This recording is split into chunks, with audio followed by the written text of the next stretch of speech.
आज हम लोग पढ़ेंगे रिप्रोडक्शन इन ऑर्गेनिज्म।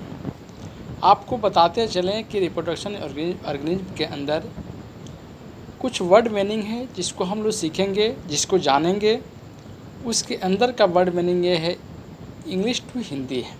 जैसे लाइफ स्पैन, लाइफ स्पैन कहने का मतलब ही है जीवन अवधि। ऑर्गेनिज्म मतलब जानते हैं जीव, इमोर्टल मतलब अमरणशील, फर्टिलाइजेशन निषेचन, एसेक्सुअल मतलब लैंगिक, एसेक्सुअल अलैंगिक, और सेक्सुअल मतलब लैंगिक। बाइनरी मतलब दो, फिजन मतलब विखंडन होता है, बाइनरी फिजन मतलब द्वि विखंडन होता है, और मल्टीपल फिजन मतलब बहु विखंडन होता है।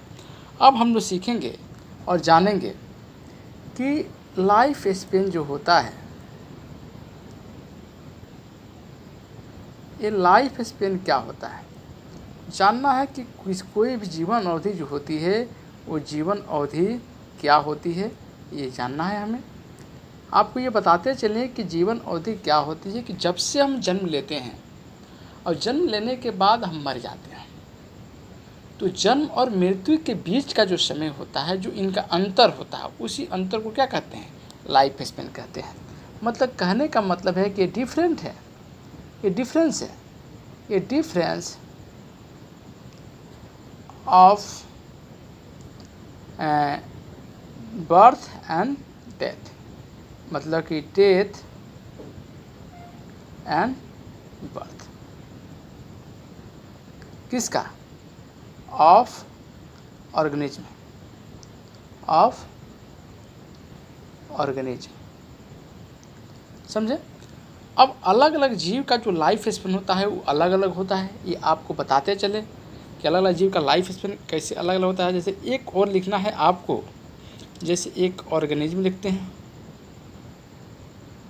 दूसरे और लिखते हैं लाइफ स्पेन, दूसरे क्या लिखते हैं, लाइफ स्पेन। अब आपको बताते चले कि ऑर्गेनिज्म हो गया, ये आपका लाइफ स्पेन हो गया। तो आपको एक और क्या लिखना है कि एक और आपको लिखना है, जैसे कि मानते हैं कि मैन, जैसे हम लोग एक ऑर्गेनिज्म है मैन, हम लोग का लाइफ ईयर जो होता है 60 वर्ष होता है, ठीक, 60 वर्ष होता है। अब आपको बताते हैं जो काऊ होती है, काऊ का लाइफ ईयर्स 26 ईयर होता है। आपको ये बता दें कि एक बनाना ट्री होता है, बनाना का जो होता है लाइफ स्पेन लगभग 10 ईयर्स होता है, 10 वर्ष होता है। जो हम लोग बनाना जो होता है, जो हम लोग केला जो देखते हैं 10 वर्ष होता है। और इसी से मिलता जुलता एक नाम आता है बनियान ट्री, मतलब बरगद का पेड़, इसका लाइफ स्पेन 200 से 300 वर्ष होता है। ये आपको बात बताते चले। एक और चीज़ आता है टोर्टवाइज, टोर्टवाइज का लाइफ स्पेन 100 से 150 ईयर्स होता है। अब एक आता है क्रोकोडाइल, जो घरिया जिसको मगरमच्छ कहते हैं, मगरमच्छ का लाइफ स्पेन होता है 60 वर्ष। एक बहुत मशहूर चीज़ आती है बटरफ्लाई, बटरफ्लाई का लाइफ स्पेन 1 से 2 सप्ताह होता है, ये 1 से 2 सप्ताह तक जीवित रहती है। एक और है फ्रूट फ्लाई, ये एम्स का पूछा हुआ क्वेश्चन है। फ्रूट फ्लाई का लाइफ स्पेन क्या होता है, 1 मंथ, ठीक। और एनसीईआरटी के अकॉर्डिंग आपको ये बताते चलें कि लाइफ स्पेन जो होता है, बहुत सारे जीवों का अलग अलग लाइफ स्पेन होता है, ये आपको बताते चलें, ठीक। अब आगे हम लोग को जानना है लाइफ स्पेन। दो चीज़ और छूट रहा है, इधर राइस प्लांट का जो देखते हैं, जो चावल देखते हैं, चावल का लाइफ स्पेन कितना होता है, 4 मंथ होता है, 4 मंथ होता है, ठीक। अब चावल के बाद एक और चीज़ छूट रहा है हम लोग का, काऊ हो गया, चावल हो गया, डॉग। डॉग का आपको बता दें कि डॉग का लाइफ स्पेन 25 ईयर्स होता है, 25 ईयर्स होता है, ठीक। मुख्य रूप से इतना ही लाइफ स्पेन एनसीईआरटी के अंदर दिया गया है जिसे हमें जानना है। कोई पूछता है एलिफेंट का लाइफ स्पेन कितना है, तो एलिफेंट का लाइफ स्पेन एवरेज में 65 ईयर्स होता है। अब आपको बताते चलें कि जो लाइफ स्पेन है, इस लाइफ स्पेन के अंदर मुख्य रूप से 3 घटनाएं घटित होती हैं। पहली घटना जो होती है वो आपका जुवेनाइल फेज होता है, जुवेनाइल फेज होता है। पहली जो आपका घटना होती है वो क्या होता है, जुवेनाइल फेज। दूसरी जो घटना घटित होती है वो दूसरी घटना का नाम है रिप्रोडक्टिव फेज।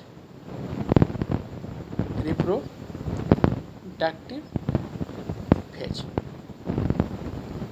अब आपको बताते चले कि जो तीसरी घटना घटित होती है उस तीसरी घटना का नाम है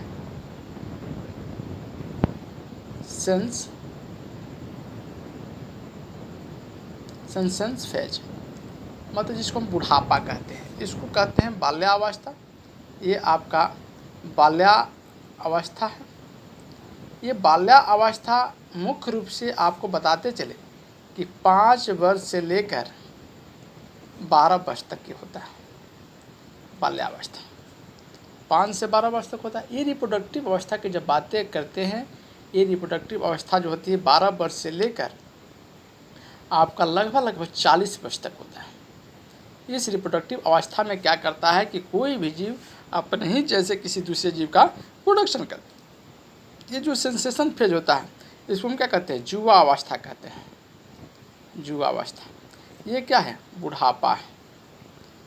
बुढ़ापा का उम्र लगभग हमारी सरकार जो तय की है 40 वर्ष से लेकर 60 वर्ष के अंदर बुढ़ापा हम लोग का आ जाता है। तो सेंसेशन फेज की उम्र जब पूछेगा तो आप बता दीजिएगा सेंसेशन फेज की उम्र क्या होती है, 40 से 60 होता है। जुवेनाइल फेज पूछेगा तो बता दीजिए 5 से 12 वर्ष होता है। रिप्रोडक्टिव फेज में 12 से 40 होता है। अब आपको बताते चले कि ये जो रिप्रोडक्टिव फेज होता है, इसी रिप्रोडक्टिव फेज के अंदर मुख्य रूप से 2 घटनाएं घटित होती हैं। एक पहला जो है ये सेक्सुअल रिप्रोडक्शन होता है, ये सेक्सुअल फेज होता है। दूसरा आपका सेक्सुअल फेज होता है। ये सेक्सुअल फेज कहने का मतलब ही है, ये सेक्सुअल फेज कहने का मतलब है कि इसमें कोई एक ही ऑर्गेनिज्म अपने जैसे किसी दूसरे जीव का निर्माण करता है। मतलब कि एक ही, इसमें पेरेंट सेल क्या होता है, एक होता है, इसलिए क्या है सेक्सुअल क्या होता है, यूनिपेरेंटल होता है। ये क्या है, यूनिपेरेंटल। ये देखिए सेक्सुअल में क्या होता है कि 2 अलग अलग सेक्स ऑर्गन वाले ऑर्गेनिज्म पार्टिसिपेट होते हैं।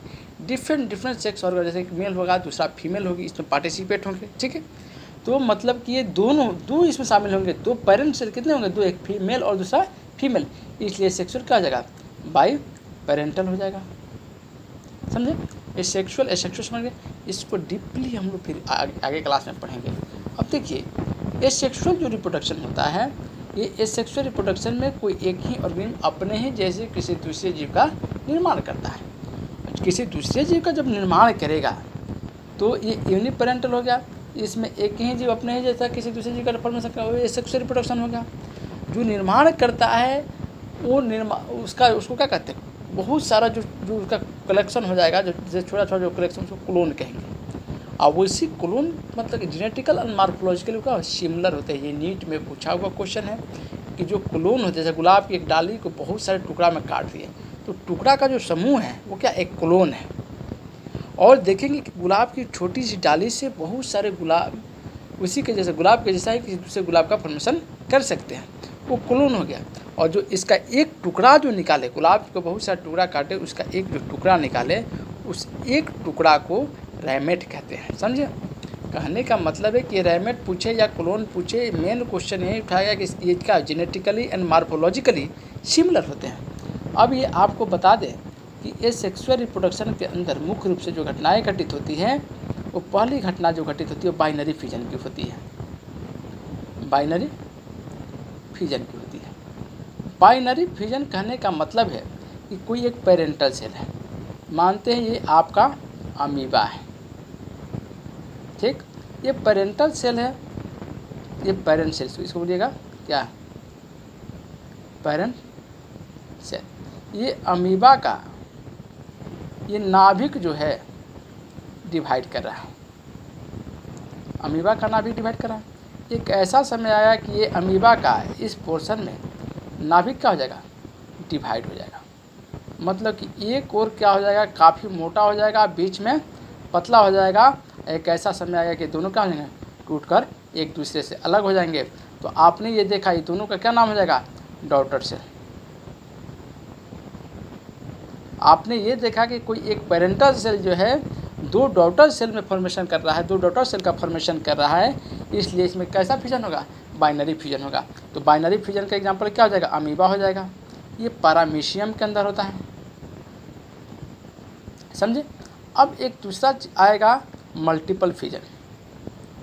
मल्टीपल फ्यूजन, मल्टीपल फ्यूजन में क्या होता है कि कोई पेरेंटल सेल, कोई एक पेरेंट सेल होती है जो दूध से क्या होती है, दूध से ज़्यादा सेल का, डॉटर सेल का निर्माण करती है, वो क्या, मल्टीपल फ्यूजन। ये अमीबा के अंदर ही पाया जाता है। तो अमीबा के अंदर मल्टीपल फ्यूजन और बाइनरी फ्यूजन दोनों पाया जाता है। ये एम्स में पूछा हुआ क्वेश्चन है, क्योंकि जब जैसे ही अनफेवरेबल कंडीशन आता है तो अपने अंदर स्पोर के फॉर्म में अपना फॉर्मेशन करता है, और जो इस अपने ऊपर जो अनफेवरेबल कंडीशन के से बचने के लिए एक वाल का निर्माण करता है, तो उस वाल को क्या कहते हैं, सिस्ट वाल कहते हैं। वहीं सिस्ट वाल का जैसे फेवरेबल कंडीशन आता है उसमें टूटता है और टूट कर स्पोर का फॉर्मेशन करता है। अब तीसरा आपका है बडिंग। इसमें क्या होता है कि कोई एक पेरेंट सेल होता है, मानते हैं कि ये आपका पेरेंट सेल है, ये आपका पेरेंट सेल है, ये है पेरेंट सेल।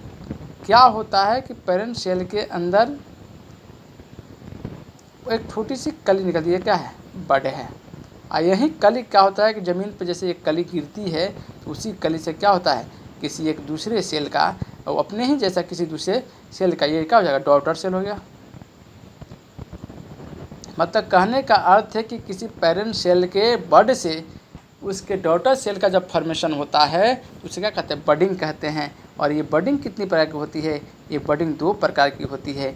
यदि एनिमल के अंदर होगा, इन एनिमल के अंदर होगा तो उसका एग्जाम्पल आपको याद रखना क्या, हाइड्रा। और जब इन प्लांट की चर्चा करेंगे, इन प्लांट की जब चर्चा करेंगे तो उसका एग्जाम्पल क्या याद रखना है, ईस्ट। अब आगे के क्लास में बहुत पढ़ेंगे, स्पोरुलेशन के बारे में चर्चा करेंगे हम लोग, और स्पोरुलेशन के बाद हम लोग चर्चा करेंगे जेमुस का चर्चा करेंगे, उसके बाद स्पॉन्ज की चर्चा करेंगे, उसके बाद वेजिटेटिव प्रोपेगेशन की चर्चा करेंगे, उसके बाद हम लोग पहुँचेंगे सेक्सुअल रिप्रोडक्शन में, और वो सेक्सुअल रिप्रोडक्शन क्या होगा, और उसके बाद